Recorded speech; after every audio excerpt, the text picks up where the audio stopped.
Hello everyone, welcome back to another video. In today's video, I'm going to be talking about a physics concept called energy. And for this video, we're just going to be focusing on a special type of energy called potential energy. So to begin, let's review the definition of potential energy. Alright, so potential energy is the energy held by an object because of its position relative to other objects, stresses within itself, its electrical charge, or other factors. So potential energy is symbolized by the letter E with a subscript of P. All energy is measured in something called joules, which is usually just written as a capital J. Now to solve for potential energy, we can use a special formula. That formula is mgh. M is the mass of the object, g is the acceleration due to gravity, which is constant whenever you're on the surface of Earth, and h is your height. Now mass is measured in kilograms, g is measured in meters per second squared, and h is measured in meters. So knowing the units of the values that when multiplied together equals EP, we can write joules in another way. Instead of writing joules, we can write kg m squared over s squared. This does look super complicated though, that's why we usually just use the capital J. So, here is our first example problem. We have a 5 kilogram ball that is sitting on top of a 10-meter building. What is the potential energy that this ball possesses? So the first thing we need to know is actually, what is the reference point that our object is being compared to? Is it the bottom of the building or is it the top of the building? So let's say we make the bottom of our building the reference point, which is where height is 0. That means that our ball does possess some potential energy.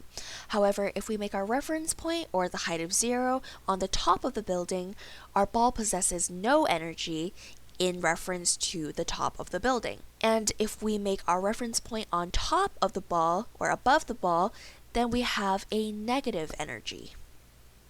However, the safest route to go is just make the bottom of the building as your reference point. So remember that EP is equal to mgh. Now let's write down what values that we know of. In the question, we are given that the mass is 5 kilograms. Our height is 10 meters in reference to the bottom of the building. And our g is a constant value because we are on the surface of the Earth, which is 9.8 meters per second squared. Then let's plug in all our known values into our formula.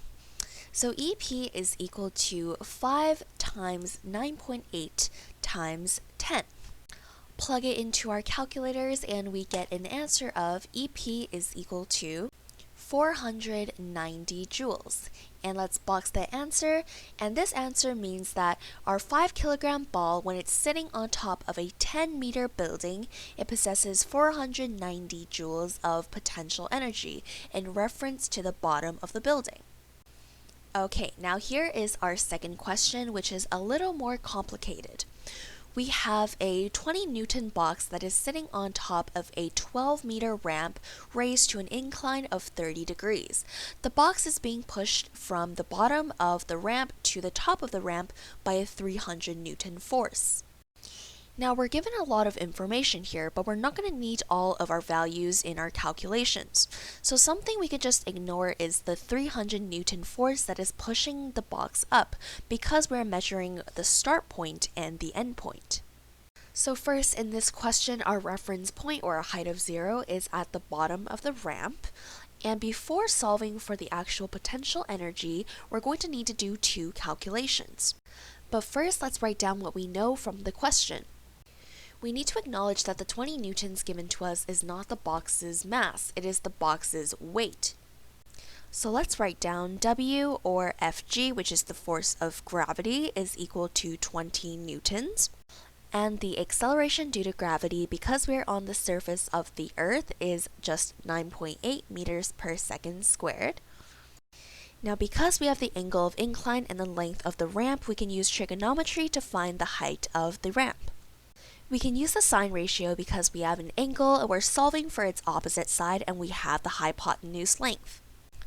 Sine of 30 degrees is equal to the opposite over hypotenuse side, which is x over 12 meters. Plug it into our calculators and we get the result of x is equal to 6 meters.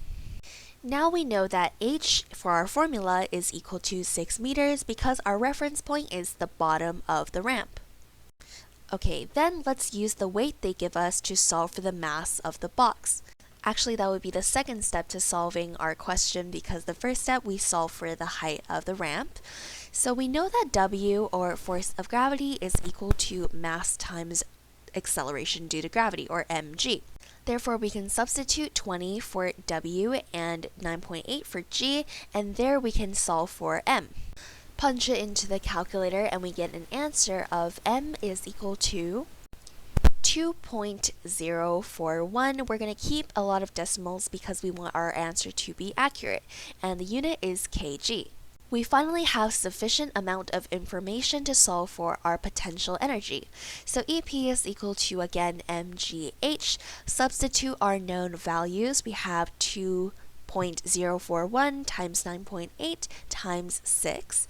Punch it into our calculators and we get an answer of EP is equal to 120.0 joules. So the amount of potential energy that our box possesses at the point at the top of the ramp is 120 joules in reference to the bottom of the ramp. Thank you so much for watching. That is it on potential energy and some examples, and I'll see you in the next video.